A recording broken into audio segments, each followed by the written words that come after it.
I've been a musician for over 50 years. I started when I was about 8 years old on the piano, and that was classical music. Didn't really take at the time, but when I was 17 I had a light bulb moment and I discovered the guitar, and that was the point where I knew I wanted to be a musician. I started busking in Victoria in 1977. I've done it every year since then, and it's been a good portion of my livelihood.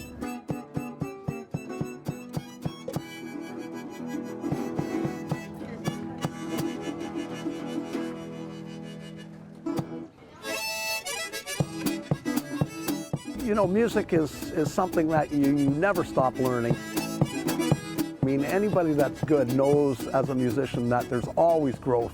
Doesn't matter how good you get, there's still room for improvement. And I think that's where a lot of the passion in music comes from, is the fact that you're still learning and you're still growing, and it's exciting, you know, there's an excitement about that.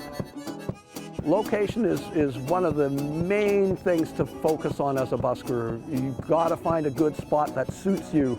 If you're a really quiet act, then you've got to go to a spot that's quiet. If you're a loud act, you can go more places, but you've got to be careful that you're not interfering with businesses and things like that. So location is key.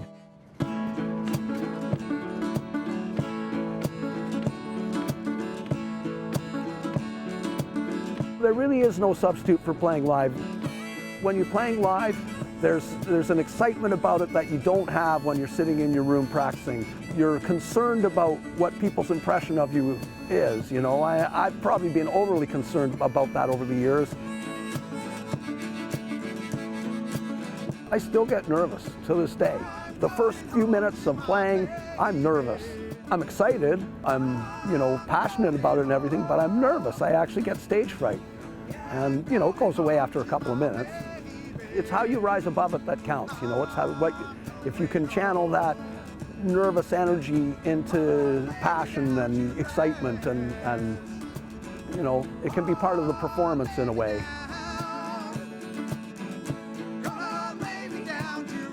You're at the mercy of the public as a busker. It's not an easy thing. And you're also at the mercy of a lot of people's stigma about busking. A lot of people think buskers are just beggars. And really, I try really hard to raise the level of my busking so that people don't look at me in that way. But some people still do. They just can't get past the fact that, hey, you're playing, you know, you're playing for a handout, you know, kind of thing. And I look at it as an exchange of energy. I'm playing music, people are enjoying it, they give me money in exchange. It's an exchange. I look at it that way, but a lot of people don't.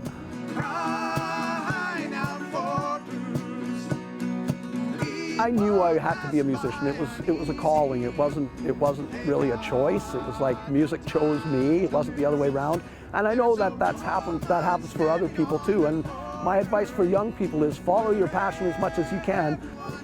I was a listener before I was a musician, and I always loved music. And from my earliest memories, that, you know, we used to sing at the top of the stairs, and we'd sing around the piano with my mother, and music's always been in my life. There's passion there. What was it that made you want to be a musician in the first place? Well, usually it's passion of some sort, right?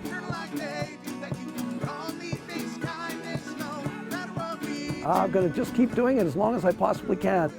I'm never going to stop.